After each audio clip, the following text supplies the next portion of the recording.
Is Catholicism a white man religion? Let's unpack. A lot of people think being Catholic is something only white people do. Well, because most pictures of Jesus show him as white. But history tells a different story. So as Christianity spread across Europe, images of Christ began to reflect, right, the likeness of European believers. And this was a natural tendency for community to create depiction of Jesus, that resemble their own people, However, this led to a dominance of white depiction of Christ, basically overlooking or sidelining, other cultural representation. White supremacy and racism within part of the Catholic Church further solidify that message. These images creating a limited view of Jesus that excluded many cultural expression.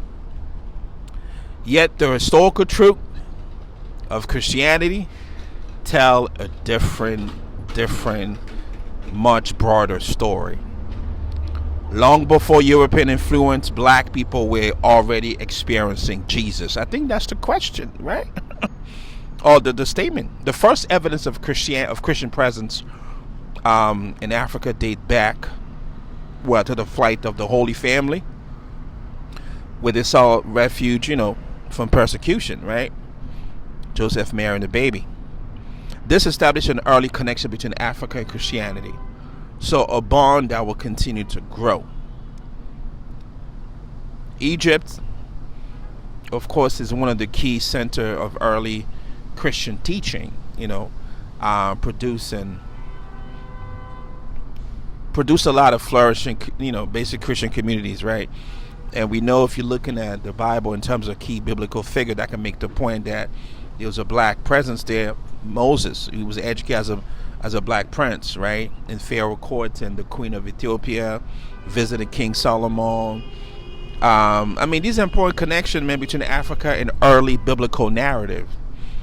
And you have the story of the Ethiopian traveler who was told by Philip. I think if you look at what is the book of Acts, right? Chapter 8, I believe, read that whole chapter, verses 26 or something. You'll see how Africa played in the spread of Christianity. And the first Christian in Africa, they were there before Christianity even spread to Europe. And Jesus himself, was a man of color, raised in the Middle East. The Holy Family fled to Egypt, which is an African country, when Jesus was a baby. In Ethiopia had Christian community before Rome did. So these are the things to put into perspective. So basically, when people say Catholicism is not for black people, I think you're missing a big part of the story. It's about just understanding the full story. That's all. Because the truth is, black people have been part of Christianity from the very beginning. Why? Because faith is bigger than the church. You can dissect things from a historical perspective, historical Christianity, but let's be real. I think if we kind of break it down to our level, realize that, listen, churches have had problems. There have been scandal, corruptions, and the church is a human institution, and every institution on earth got drama. So I think it's good to point out that at the core, faith is not about an institution. It's about the people, the culture, and the story that connect us to, something greater than ourselves. You know what I'm saying? I think for black people, faith has never been about following under rule by others in terms of faith, but it's been about reclaiming spirituality in our own term. I think that's what it comes down to, in terms of why black Catholicism and the black church tradition matter. These things matter.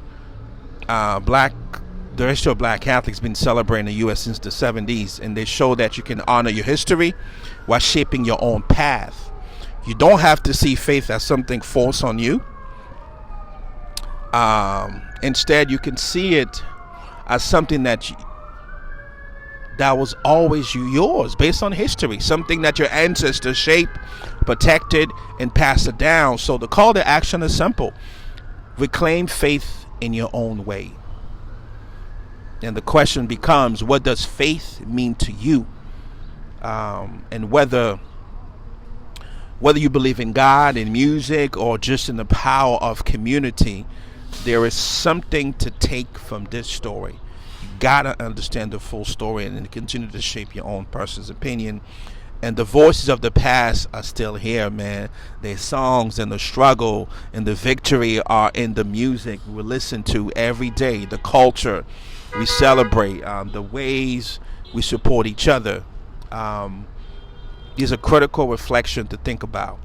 So if I were you, I'll just take a moment, basically just to listen to these powerful songs that we already know, because they have carried black faith and generation. You know them songs, man. You know the title. We got what? Swing Low, Sweet Chariot.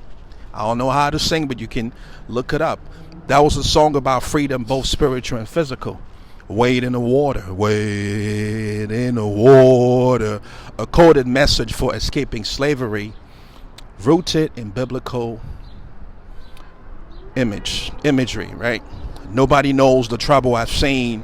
This was basically like a complaint just about suffering and endurance.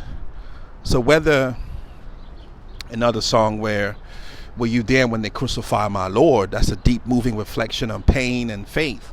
All Freedom, that was a post-slavery anthem of resistance and triumph.